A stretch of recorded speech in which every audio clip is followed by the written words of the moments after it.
Assalamualaikum warahmatullahi wabarakatuh. Salam bela negara. Semoga teman-teman hari ini selalu dalam keadaan sehat dan berbahagia. Seperti biasa, kita akan belajar bersama hari ini. Hari ini materinya menurut saya sangat menarik. Jadi, jangan kemana-mana. Silakan siapkan makanan atau cemilan, dan juga jangan lupa minumannya. Mari kita belajar bersama.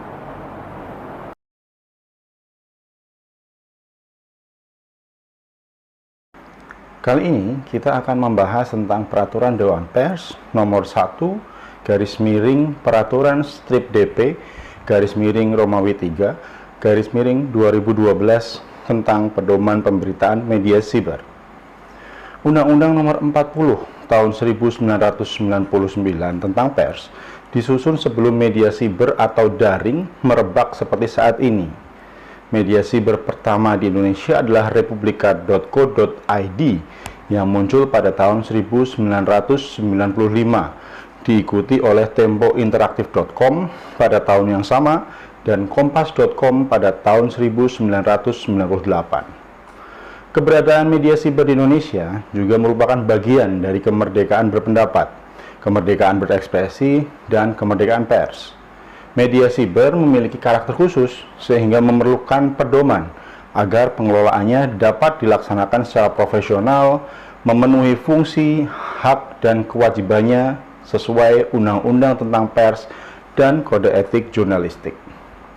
Untuk itu, Dewan Pers bersama organisasi pers, pengelola media siber, dan masyarakat menyusun pedoman pemberitaan media siber. Ruang lingkup pedoman pemberitaan media siber adalah tentang media siber dan isi buatan pengguna atau user generated content. Media siber adalah segala bentuk media yang menggunakan wahana internet dan melaksanakan kegiatan jurnalistik serta memenuhi persyaratan undang-undang pers dan standar perusahaan pers yang ditetapkan oleh Dewan Pers. Sedangkan isi buatan pengguna atau user generated content adalah segala isi yang dibuat dan atau dipublikasikan oleh pengguna media siber, antara lain artikel, gambar, komentar, suara, video, dan berbagai bentuk unggahan yang melekat pada media siber seperti blog, forum, komentar pembaca atau pemirsa, dan bentuk lainnya. Berikutnya kita akan diskusikan tentang poin-poin penting dari pedoman pemberitaan media siber. Verifikasi dan keberimbangan berita, pada prinsipnya setiap berita harus melalui verifikasi. Berita yang dapat merugikan pihak lain memerlukan verifikasi pada berita yang sama untuk memenuhi prinsip akurasi dan keberimbangan. Ketentuan tentang verifikasi dapat dikecualikan dengan beberapa syarat. Pertama, berita benar-benar mengandung kepentingan publik yang bersifat mendesak. Kedua, sumber berita yang pertama adalah sumber yang jelas disebutkan identitasnya, kredibel, dan kompeten. Ketiga, subjek berita yang harus dikonfirmasi tidak diketahui keberadaannya dan atau tidak dapat diwawancarai. Keempat, media memberikan penjelasan kepada pembaca bahwa berita tersebut masih memerlukan verifikasi lebih lanjut yang diupayakan dalam waktu secepatnya. Penjelasan dimuat pada bagian akhir dari berita yang sama, di dalam kurung, dan menggunakan huruf miring.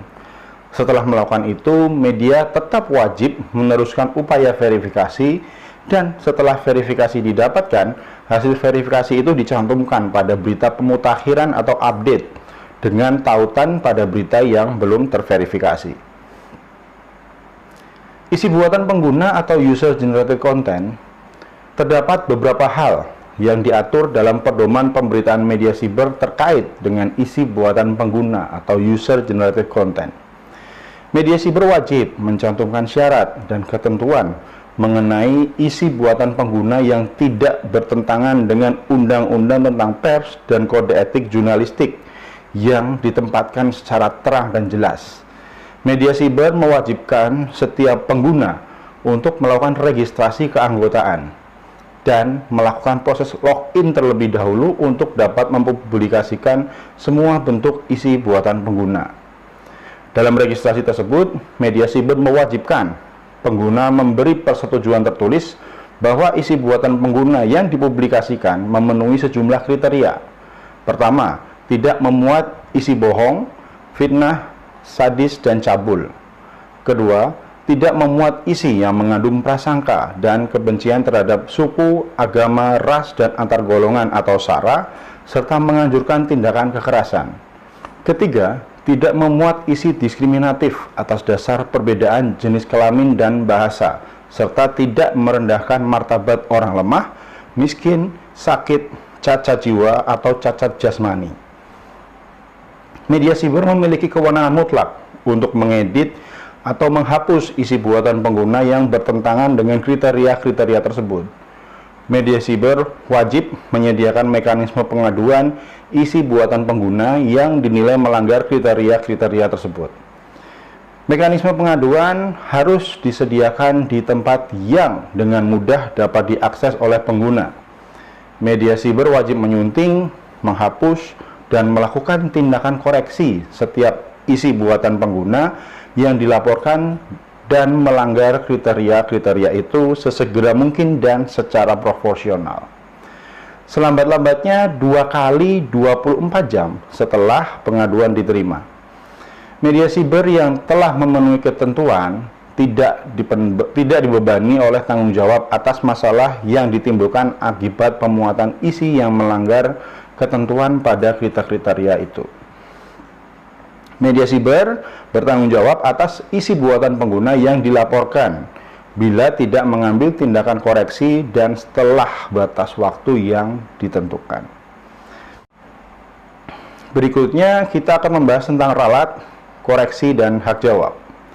Ralat, koreksi, dan hak jawab pada media siber mengacu pada Undang-Undang Pers, Kode Etik Jurnalistik, dan Pedoman Hak Jawab yang telah ditetapkan oleh Dewan Pers. Ralat, koreksi, dan atau hak jawab wajib ditautkan pada berita yang diralat, dikoreksi, atau yang diberi hak jawab. Itu berarti dalam berita yang memuat ralat, koreksi, dan atau hak jawab harus mencantumkan tautan berita yang diralat. Selain itu, setiap berita ralat, koreksi, dan hak jawab juga wajib mencantumkan waktu pemuatan ralat, koreksi, dan atau hak jawab tersebut. Saat ini pemberitaan di media siber sangat mungkin mengambil berita dari media lain. Misalnya, berita di sebuah media siber dikutip oleh media siber yang masih satu grup. Contohnya, berita di kompas.com dikutip oleh tribunnews.com. Bila suatu berita media siber tertentu disebarluaskan media siber lain, maka tanggung jawab media siber terbatas pada pembuat berita. Terbatas pada berita yang dipublikasikan di media siber tersebut atau media siber yang berada di bawah otoritas teknisnya. Jadi, redaksi kompas.com tidak bertanggung jawab atas beritanya yang dikutip oleh tribunnews.com. Koreksi berita yang dilakukan oleh sebuah media siber juga harus dilakukan oleh media siber lain yang mengutip berita dari media siber yang dikoreksi itu. Media yang menyebarluaskan berita dari sebuah media siber dan tidak melakukan koreksi atas berita sesuai dengan yang dilakukan oleh media siber pemilik dan atau pembuat berita bertanggung jawab penuh atas semua akibat hukum dari berita yang tidak dikoreksi. Sesuai dengan Undang-Undang Pers, media siber yang tidak melayani hak jawab dapat dijatuhi sanksi pidana denda paling banyak 500 juta rupiah. Apakah berita di media siber bisa dicabut? Pedoman pemberitaan media siber mengatur tentang hal itu.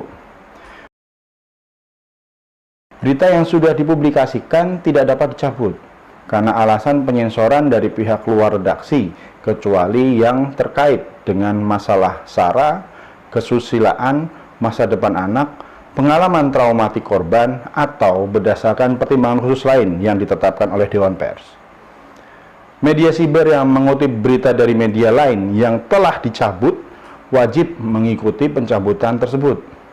Pencabutan berita wajib disertai dengan alasan pencabutan dan diumumkan kepada publik. Dengan kata lain, berita di media siber tidak bisa dicabut begitu saja, apalagi hal itu juga berkaitan dengan tautan atau link di internet yang masih tetap tersedia bahkan di mesin pencari meskipun berita tersebut telah dihapus atau dicabut. Di era internet dan media daring, wartawan dan perusahaan pers kerap kali bersaing dalam memberitakan peristiwa secepat mungkin. Kecepatan yang dikejar terkadang menghasilkan berita yang tidak akurat. Karena itu, buat apa cepat kalau ternyata tidak akurat?